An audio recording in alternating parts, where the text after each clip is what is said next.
తన శిష్యులైన వారిని ఇద్దరేసి చొప్పున మత్తయి సువార్త 10వ అధ్యాయములో చూచినట్లయితే ఇద్దరేసి చొప్పున సేవ చేయుటకు పంపించారు ఆయన. వారు వెళ్ళారు, అనేక మందికి బోధించారు, అనేకమైన కార్యాలు వారు చేశారు. దయ్యములు వెలగొట్టారు, రోగులను స్వస్థపరిచారు. మత్తయి సువార్త 13వ అధ్యాయంలో వారు తిరిగి వచ్చి,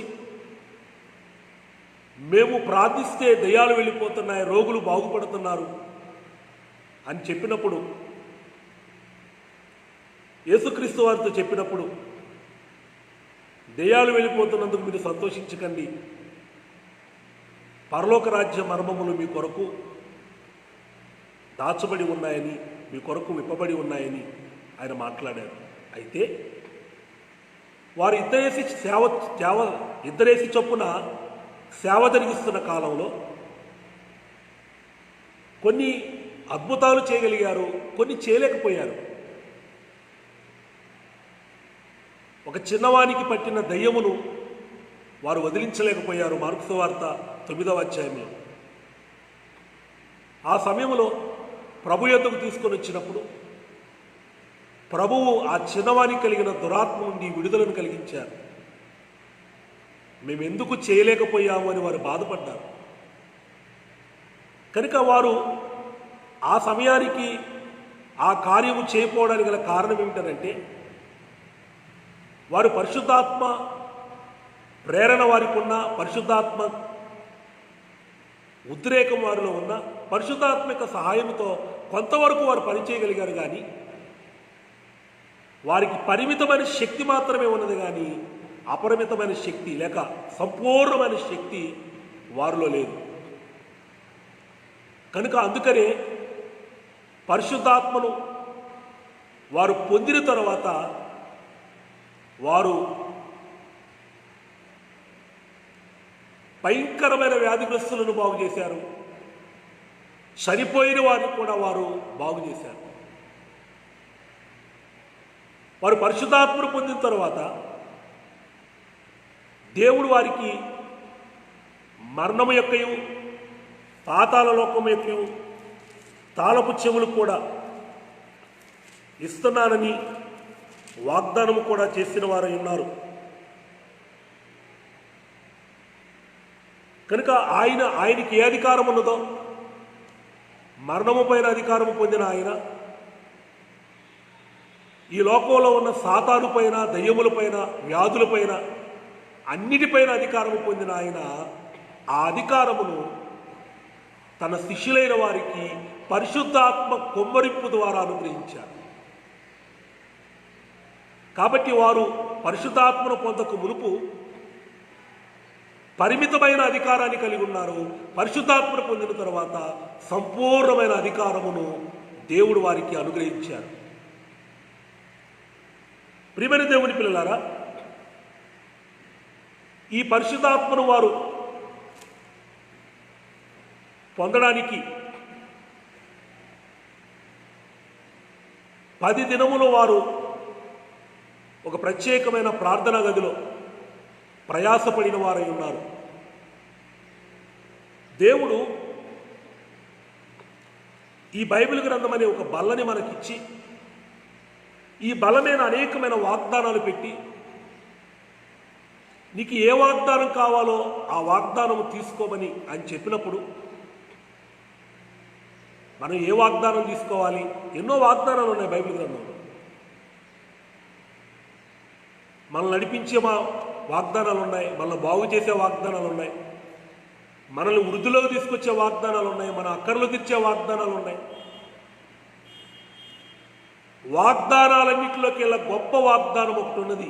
యోవేలు గ్రంథము 2వ అధ్యాయము 28వ వచనంలో, జనులందరి మీద నా ఆత్మను కుమ్మరిస్తాను అని అన్నారు.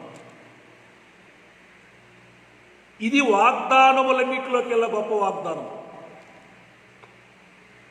అన్ని వాగ్దానములను నెరవేర్చగలిగిన వాగ్దానం. కనుక ఈ ఒక్క వాగ్దానాన్ని కనుక మనం స్వతంత్రించుకోగలిగితే మిగిలిన వాగ్దానములన్నిటినీ వాటంతటవే మన జీవితంలో నెరవేరిపోతాయి. ఎందుకనంటే ఏ వాగ్దానమైనా నెరవేర్చేవాడు పరిశుద్ధాత్మ తండ్రి. దైవజనులైన దేవదాసయ్య గారు చెప్పారట, పలికేవాడు దేవుడు తండ్రి, పలుకబడిన మాట కుమారుడైన యేసుక్రీస్తు వారు, పలుకబడిన దానిని నెరవేర్చేవారు పరిశుద్ధాత్మ తండ్రి.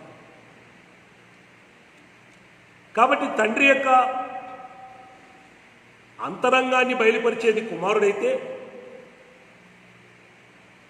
ఆ బయలుపరచబడిన ఆ అంతరంగమును భూమి మీద బాహాటంగా కనపరిచేవారు పరిశుద్ధాత్మ తండ్రి.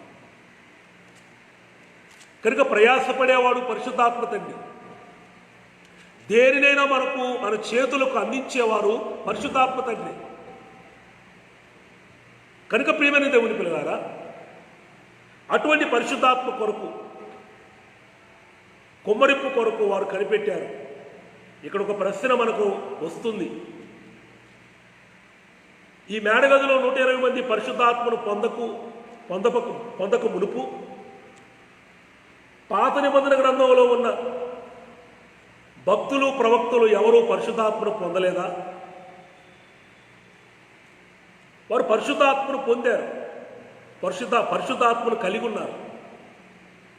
పరిశుద్ధాత్మ పని వారిలో జరిగింది. పరిశుద్ధాత్మ సహాయం చేత, పరిశుద్ధాత్మ జ్ఞానము చేత, పరిశుద్ధాత్మ ప్రేరేపణ చేత, పరిశుద్ధాత్మ ఉద్రేకము చేత వారు అనేకమైన పుస్తకములను, గ్రంథములను వారు రాశారు, అనేకమైన కార్యాలు చేయగలిగారు. అయితే దైవజనులైన దేవదాసయ్య గారు మాట్లాడుతూ, ఒక బిందె నిండా నీళ్లున్నాయి, ఒక చెంబు అందులో ఉంచి ఆ చెంబుడు నీళ్లు మన తల మీద పోస్తే దానిని కుమ్మరింపే అంటాం. బిందులో ఉన్న నీళ్ళన్నీ ఒకేసారి మీద పోస్తే దానిని కుమ్మరింపే అంటాం. పాత నిబంధన కాలంలో ఉన్న భక్తులు ప్రవక్తలు ఆయన ఆత్మ అనే బిందులో చెంబుడు నీళ్లను తీసి తల మీద పోసినట్లుగా పోశారు. కానీ మేడగదిలో 120 మంది మీద ఆయన బిందెడి నీళ్లు కుమ్మరించినట్లుగా కుమ్మరించారు. కాబట్టి ప్రియమైన దేవుని పిల్లలారా, పాత నిబంధన కాలంలో ఉన్న భక్తులకి పరిశుద్ధాత్మ కుమ్మరింపిచ్చారు. అది చెంబుతో నిండిన నీళ్ళ వంటిది. మేడగదిలో ఉన్న యూదుల మీద బిందెడి నీళ్లు కుమ్మరించినట్లుగా కుమ్మరించారు. ఎందుకు అనంటే దేవుని మనసు ఏంటో తెలుసుకొని, దేవుని చిత్తం ఏంటో తెలుసుకొని, దేవుడు మన విషయంలో ఏ ఉద్దేశాన్ని కలిగి ఉన్నారో ఆయన సంకల్పం ఏంటో తెలుసుకొని మనం ఈ భూలోకంలో దాన్ని జరిగించాలి అనంటే లోపము లేకుండా పరిశుద్ధాత్మ కుమ్మరింపు మనకు చాలా అవసరం. కాబట్టి ప్రియమైన దేవుని పిల్లలారా, వారు ఈ పరిశుద్ధాత్మ కుమ్మరింపు కొరకు చాలా ప్రయాసపడ్డారు. దానికి సంబంధించిన విషయాలు కొన్ని వారు ఎలా ప్రయాసపడ్డారో కొన్ని విషయాల వాక్యములో నుంచి మనం చూసినట్లయితే, అపోస్తల కార్యములు 2వ అధ్యాయము ప్రారంభ వచనములో పెంతెకొస్తు పండుగ దినము వచ్చినప్పుడు అందరూ ఒక చోట కూడి ఉండిరి. పెంతెకొస్తు అనగా 50 దినములను లెక్కగట్టి పెంతెకొస్తుగా నిర్ణయిస్తారు. యేసుక్రీస్తు వారు 40వ దినమున ఆరోహణమయ్యారు. 50వ దినమున వారు పరిశుద్ధాత్మ కుమ్మరింపు పొందారు. అంటే ఈ 10 దినములు వారు దైవ సన్నిధిలో దేవుని వాగ్దానము కొరకు లేక దేవుని వాగ్దానమును స్వతంత్రించుకున్నట్టు కొరకు వారు ప్రయాసపడ్డారు. ప్రియమైన దేవుని పిల్లలారా, మొదటిగా వారు చేసిన పని ఏమిటనంటే 10 దినములు 10 అనేది పరిపూర్ణమైన స్థితికి ఒక గుర్తు. అనగా ఈ శిష్యులైన వారు ఈ 120 మంది ప్రభు యొక్క తలంపే కలిగి ఉన్నారు, ప్రభు యొక్క ఆలోచనే కలిగి ఉన్నారు. వీరి మనసంతా ప్రభు మీదే ఉన్నది, ఇంటి మీద లేదు, బయట జరిగే పరిస్థితుల మీద లేదు, పోనీ తమ చుట్టూ ఉన్న వారి మీద కూడా లేదు. ఎవరి మీద వారి మనస్సు లేదు. కేవలము తమకు వాగ్దానము చేసి ఆ వాగ్దానమును అందించడానికి సిద్ధముగా ఉన్న ప్రభువు మీదే వారి మనసంతా ఉంది. మనసు యేసుని కథపై మలిపి యోచించిన మహిమ కనబడును అని అన్నారు దేవదాసయ్య. కాబట్టి వీరి మనసంతా ప్రభువు మీద ఉంది కనుక వీరికి దేవుని తలంపు తప్ప వేరే తలంపు లేదు. ప్రియమైన అంత ఏకాగ్రతను వారు కలిగి ఉన్నారు, అంత కాన్సన్ట్రేషన్ వారు కలిగి ఉన్నారు. ఒకసారి దేవుని సన్నిధిలోకి వచ్చిన తర్వాత దేవుడి మీద ధ్యాస తప్ప, దేవుడి మీద మనసు తప్ప మరి దేని మీద ఉండకూడదు, ఏది మన జ్ఞాపకంలోనికి రాకూడదు. మోషేనన్నారు కదా, ప్రభు ఇది పరిశుద్ధ స్థలము, నీ చెప్పులు విడువుము అని అన్నారు, విడిచిపెట్టేశారు. అంటే అర్థం ఏంటి? దేవుని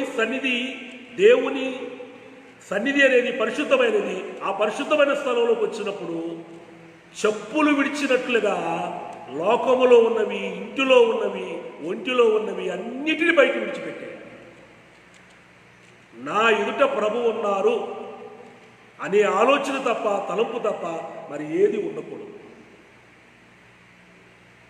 దేవదాసయ్య గారు అన్నారట, దేవుని తలంపు లేకుండుటయే పాపము అని. 120 మంది దేవుని తలంపే కలిగి ఉన్నారు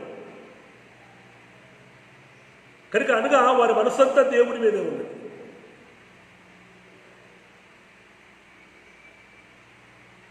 ఎచ్చట ధనముండునో అచ్చట హృదయం ఉండును అని మనం పాడుకునుచున్నట్లు మనకిష్టమైనది ఎక్కడుంటుందో మన మనసు అక్కడే ఉంటుంది. మనకిష్టమైన వారు ఎక్కడుంటారో మన మనసు అక్కడే తిరుగులాడుతూ ఉంటుంది. మనుషులు ఒక చోటున్న మనసు మాత్రం ఇష్టమైన చోట మాత్రమే సంచరిస్తూ ఉంటుంది. ప్రియమైన దేవుని పిల్లలారా, ఇప్పుడు వీరి మనసంతా ఎక్కడుంది? ప్రభు దగ్గర ఉంది. ప్రభు ఇవ్వబోయే ఆత్మ మీద ఉంది కనుక వీరు మేడగదిలో ఉన్న వీరి మనస్సు ఆయన ఇవ్వబోయే ఆత్మ ఎదుట నోరు తెరుచుకొని చూస్తుంది వారి మనసు. ప్రియమైన దేవుని పిల్లలారా, దేవుని మీద మన మనసు ఎప్పుడైతే ఉంటుందో దేవుని మనసు ఏంటో మనం గ్రహించగలము, మన చుట్టుప్రక్కల ఉన్న వారి మనసు కూడా మనం గ్రహించగలము. ఆదికాండం 24వ అధ్యాయంలో రెబెక్కమ్మ అనే ఒక కన్యక ఎలియాజరుకి నీళ్లు పోసింది. కానీ ఆయన మనస్సులో నా ఒంటిలో కూడా నీళ్లు పోస్తే బాగుండు అనే ఆలోచన కూడా ఆమె పసిగట్టగలిగింది.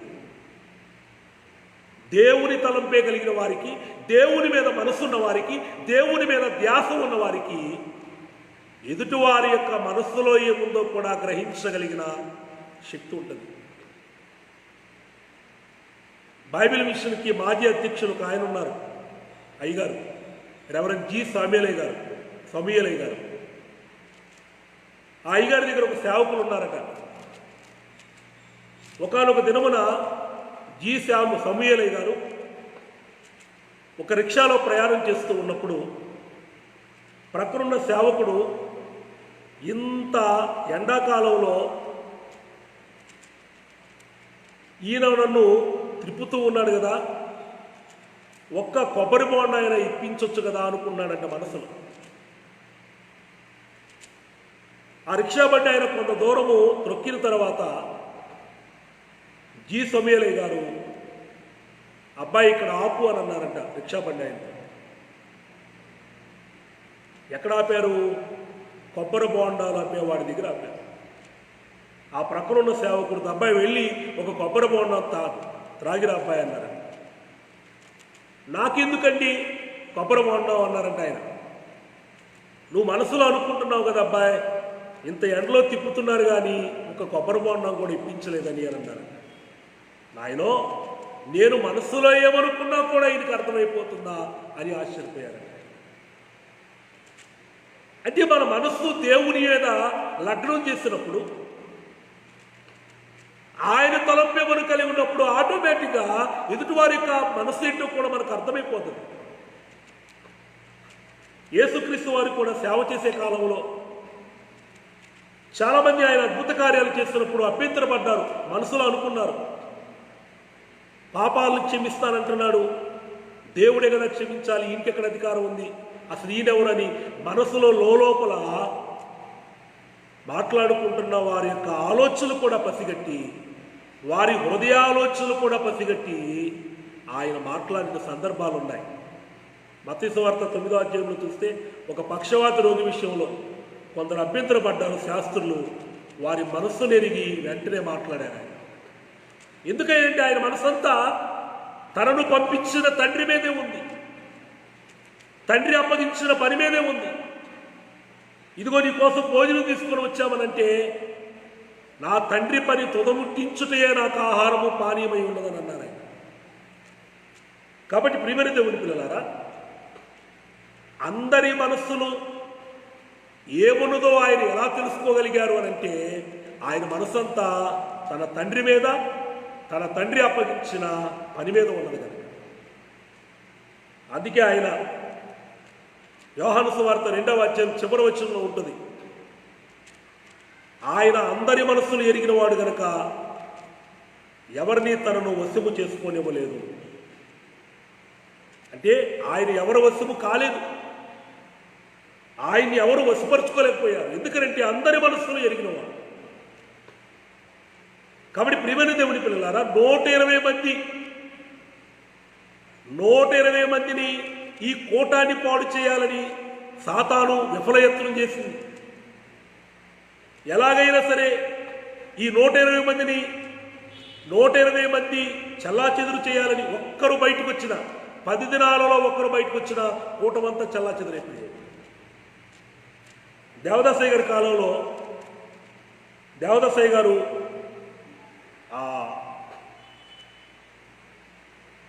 రాత్రి నుంచి తెల్లవారుజాము వరకు ప్రార్థన పెట్టారంట. ఆ ప్రార్థన జరుగుతుంటే ఆ ప్రార్థనా గది బయట ఒక చెట్టు ఉందట. చెట్టు మీద కొన్ని దెయ్యాలు కూర్చొని ఉన్నాయంట. ఆ దెయ్యాలు అనుకున్నాయంట, ఈయన మధ్యలో వీరిని ఏదో ఒక విధంగా వదిలిపెడతాడు కదా వారి అవసరాల కోసం, ఎవరో ఒకరు బయటికి రాకుండా మానరు, అప్పుడు వారిని ఆధారం చేసుకుని మనం లోపలికి వెళ్ళి ఈ కూటమును చెడగొడదాము అనుకున్నాయంట దెయ్యాలు. దేవదాసయ్య గారు చూసి పసిగట్టి, ప్రభువా, ఈ కూటమైపోయే వరకు 1 కానీ 2 కానీ 3 కానీ ఏమి ఎవరికి రాకుండా అన్నిటినీ బంద్ చేయండి ప్రభు అని ప్రార్థన చేశారంట. ఎవరికి మంచినీళ్ళు అవ్వలేదు, బయటికి వెళ్ళాలనిపించలేదు, ప్రార్థన అయిపోయేవాడు. అలాగే 120 మందిలో ఏ ఒక్కరో బయటకు వచ్చిన కూటమంతా పాడైపోద్ది. కానీ ఈ కూటము చుట్టూ దయ్యాలు, ఈ కూటము చుట్టూ సాతాను చేత ప్రేరేపింపబడేవారు అనేకమైన విధాలుగా దీన్ని విఫలయత్నం చేసేవారు వీరు బయటకు వచ్చుంటే 10 దినాలలో ఒక్కరోజు కూడా వారు బయటికి రాలేదు. అంతగా వారి మనసు దేవునితో పెనవేసుకుపోయింది. బయటకు రాలేనంత, వేరే ఆలోచన ప్రవేశించలేనంత, వేరేవి ఏవి కూడా వశము చేసుకోలేనంత, కేవలము దైవ స్వాధీనములో ఉండగలిగినంత దైవాలోచనలో వారు ఉండిపోయారు. కనుక ఏకాగ్రత ఒకటి వారు పరిశుద్ధాత్మ కుమ్మరింపు పొందడానికి మొదటి కారణం ఏంటంటే, వారిలో ఉన్న మొదటి లక్షణం ఏమిటంటే ఏకాగ్రత కలిగిన వారై ఉన్నారు. రెండవది అపోస్తల కార్యములు 1వ అధ్యాయము 14వ వచనంలో చూస్తే ఏక మనస్సు కలిగిన వారై ఉన్నారు. ఇంట్లో 4-5 ఉంటే అందరి మనస్సులే ఒక రకంగా ఉండవు. 120 మంది మనస్సు ఒకటే. అంటే 120 మంది మనస్సు దేని మీద ఉందనంటే ఆత్మను పొందాలి అనే అంశము మీద తప్ప వేరే దాని మీద లేదు. సహజంగా ప్రార్థనలు జరిగేటప్పుడు ఎవరి అంశాలు వారు జరిగించుకుంటూ ఉంటారు. కానీ ఈ 120 మంది వారి వారి మనసంతా దేని మీద ఉందనంటే ఆత్మను పొందాలనే దాని మీద తప్ప మరి దేని మీద లేదు. వారికి ఏ కార్యమైనను ఎంచి చేసిన ఎడల ఏకరీతిగా జరుగును, ఎంతో చక్కగా జరుగును, ఎంతో వింతగా జరుగును అని అన్నారు దేవదాసయ్య గారు. ప్రియమైన దేవుని పిల్లలారా, మన పనులు వింతగా ఉండాలనంటే, మన సేవ వింతగా ఉండాలనంటే, మన కుటుంబాలు మన బిడ్డల జీవితాలు వింతగా అంటే ప్రత్యేకంగా ఉండాలంటే ఏక మనస్సు అనేది చాలా అవసరమైనది. అందుకనే పేతురు గారిని చెరసాలలో వేసినప్పుడు తెల్లవారుజామైతే ఆయన్ని చంపేస్తారనుకున్న ముందు దినమున రాత్రికాల సమయంలో సంఘములో ఉన్న వారందరూ మోకరించి ఒకే అంశము మీద అత్యాసక్తితో ప్రార్థన చేస్తున్నారు పేతురు విడుదల కొరకు. ఇంక వేరే అంశమేమీ లేదు. అలా ప్రార్థన చేయడం వారు మొదలుపెట్టిన తర్వాత ఆ ప్రార్థన ముగియకుండానే పేతురు వచ్చి తలుపు కొట్టాడు. అంటే ఏ నెరవేర్పు కోసం ప్రార్థన చేస్తున్నారో ఆ నెరవేర్పే వచ్చి తలుపు తట్టింది. ఏక మనస్సు ఉన్నప్పుడు, మనందరి మనస్సు ఒకటే ఉన్నప్పుడు, సంఘములో ఉండే వారందరి మనస్సు ఒకటే ఉన్నప్పుడు, కుటుంబంలో ఉన్న వారందరి మనస్సు ఒకటే ఉన్నప్పుడు మన ప్రార్థన ముగించబడేలోపే నెరవేర్పు వచ్చి మన తలుపు తడుతుంది. అంతేకాదు ప్రియమైన దేవుని పిల్లలారా, ఇంకా మనం చెప్పాలనంటే ఈ మనస్సు గురించి ఈ 120 మందిలో పరిశుద్ధాత్మను పొందిన మరియమ్మ గారు ఉన్నారు. ఆమె లూకాసు వార్త 1వ అధ్యాయములో గబ్రియేలు దూత గారు వచ్చి నువ్వు దేవుణ్ణి నీ గర్భమున కందువు అని చెప్పినప్పుడు, దేవాది దేవుడే నీ గర్భమున జన్మించడం చెప్పినప్పుడు ఇది ఎలా జరుగుతుంది అని అడిగింది. అందుకు గబ్రియేలు దూత గారు పరిశుద్ధాత్మ నీ మీదకు వచ్చును, పరిశుద్ధాత్మను పొందిన అనుభవం ఆమెకుంది, పరిశుద్ధాత్మ పూర్ణురాలై ఎలిజబెతమ్మ దగ్గరికి వెళ్ళి ఆమె ఘనమైన విషయాలు బోధించింది. అటువంటి పరిశుద్ధాత్మ పూర్ణురాలైన, పరిశుద్ధాత్మ నివాసము చేసిన మరియమ్మ గారు ఆ కూటములో ఉన్నారు. నేను పరిశుద్ధాత్మను పొందాను కదా, నేను అవసరం లేదు, నాకు అవసరం లేదు, మీరు వెళ్ళి పొందండి అని ఆమె అనలేదు. తాను ఎంత పరిశుద్ధాత్మను పొందినా, రెండవది అక్కడ ఉన్న వారందరిలో ప్రభు యొక్క తల్లి ఆమె యేసు తల్లి అయినా ఆమె కూడా ఒక సామాన్యమైన విశ్వాసి వలె, ఆమె కూడా వారితో సమానమైన దానిగా,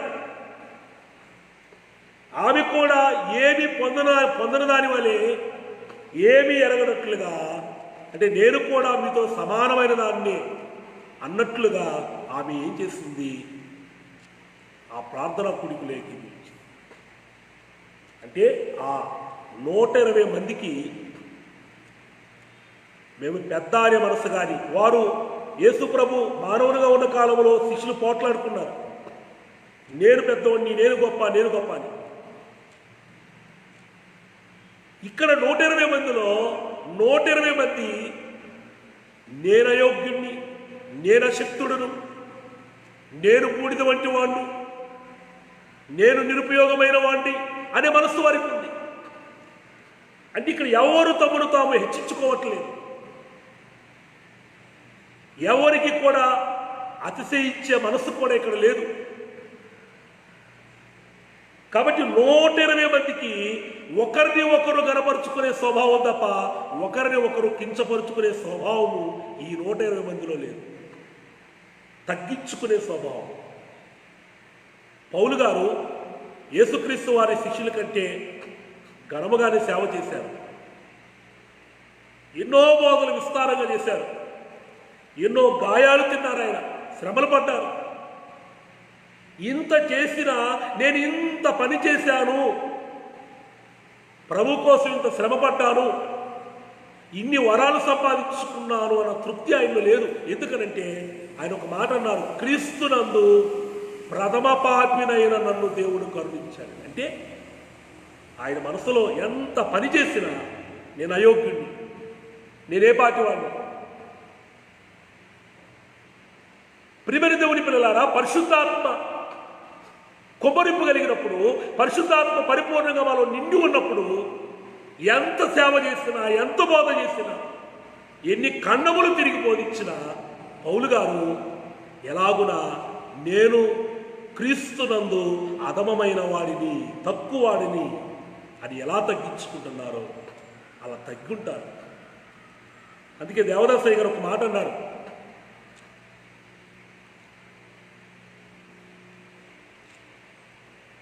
పరిశుద్ధాత్మను పొందినవారు చెకుముకురాయి వంటి హృదయము కలిగిన వారు కూడా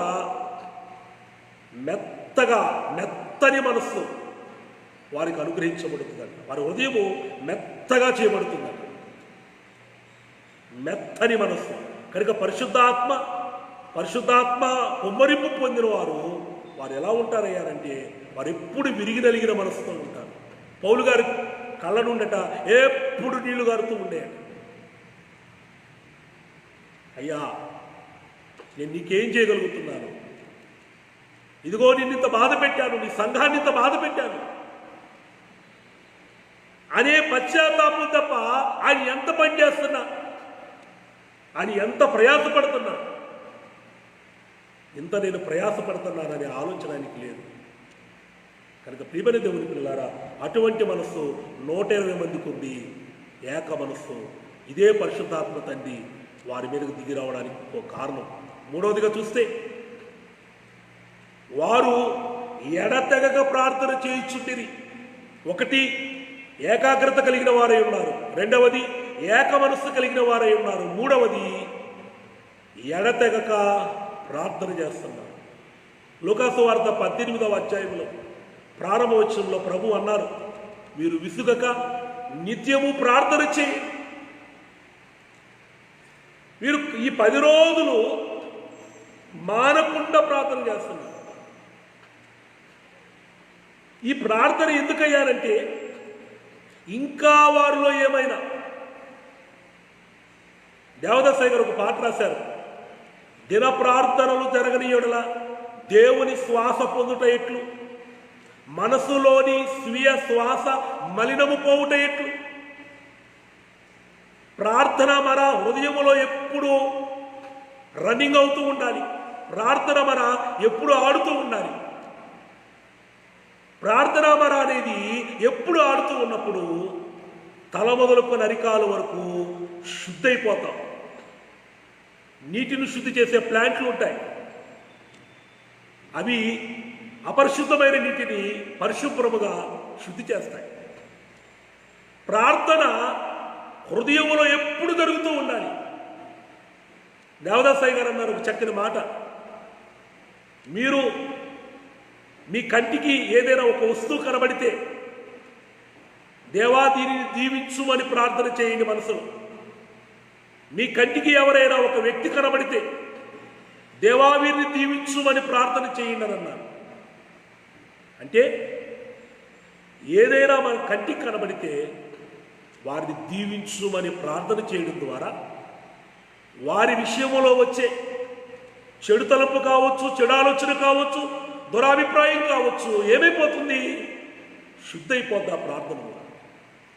ఇక ప్రార్థన మన ఆడుతూ ఉండాలి. అయ్యగారు అన్నారు, ప్రార్థన లేని గృహమైన, ప్రార్థన లేని హృదయమైన మిడునాగులు ఉండే పుట్టతో సమానం అన్నారట. కనుక ప్రియమైన దేవుని పిల్లలారా, వారు ఈ 10 దినాలు ప్రార్థన చేయడం వల్ల వాళ్ళ తల మొదలుకొని అరికాల వరకు ఏ చిన్న లోపం ఉన్నా ఇంకా సంపూర్ణంగా శుద్ధి చేయబడింది.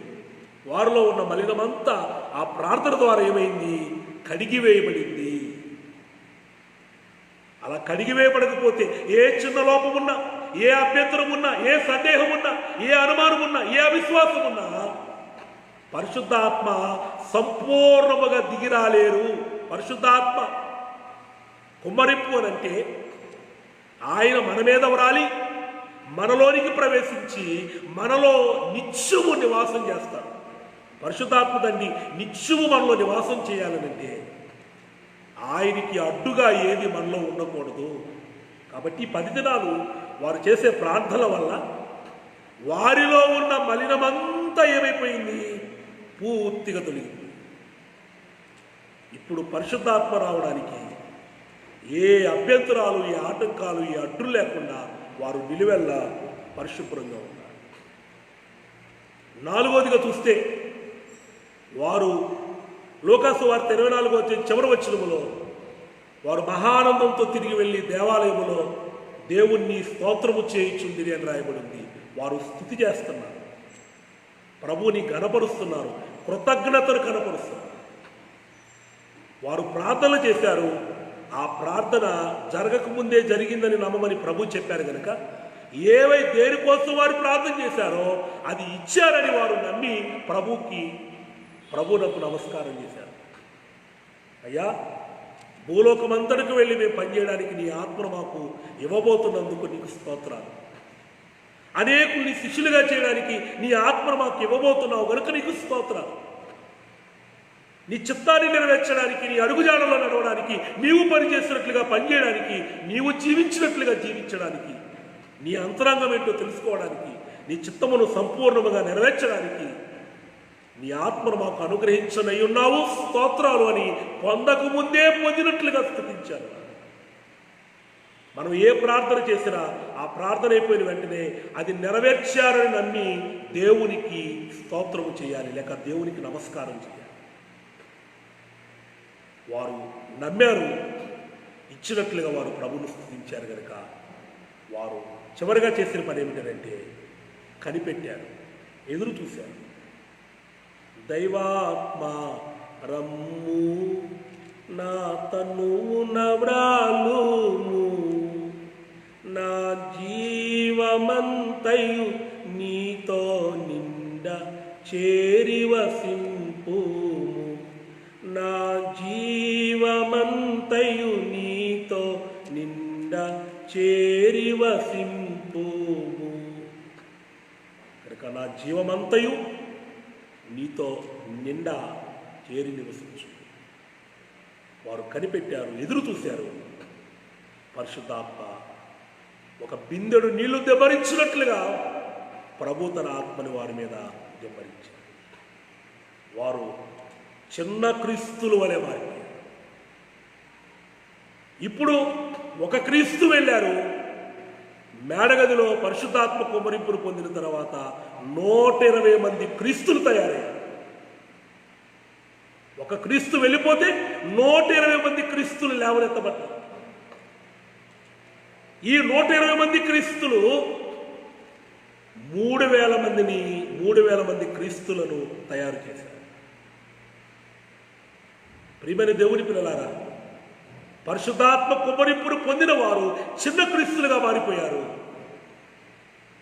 ఒక క్రీస్తు 3.5 సంవత్సరాలు బలమైన పని జరిగిస్తే ఈ 120 మంది క్రీస్తులు ప్రపంచమంతటికి వ్యాపించమని ఘనమైన బలమైన పని జరిగించిన వారై ఉన్నారు.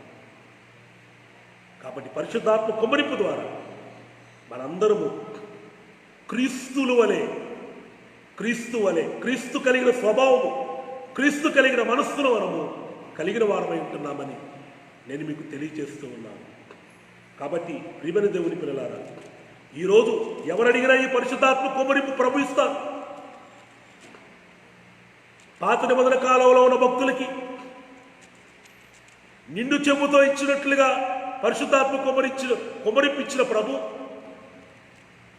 మేడగదిలో ఉన్న యూదుల మీద 120 మంది మీద బిందెడు నీళ్లు దెబ్బరించినట్లుగా ఇచ్చిన ప్రభు రాకడకు సిద్ధపడాలని కోరుకునే వారి మీద కూడా ఆయన తన ఆత్మను కుమ్మరిస్తారు.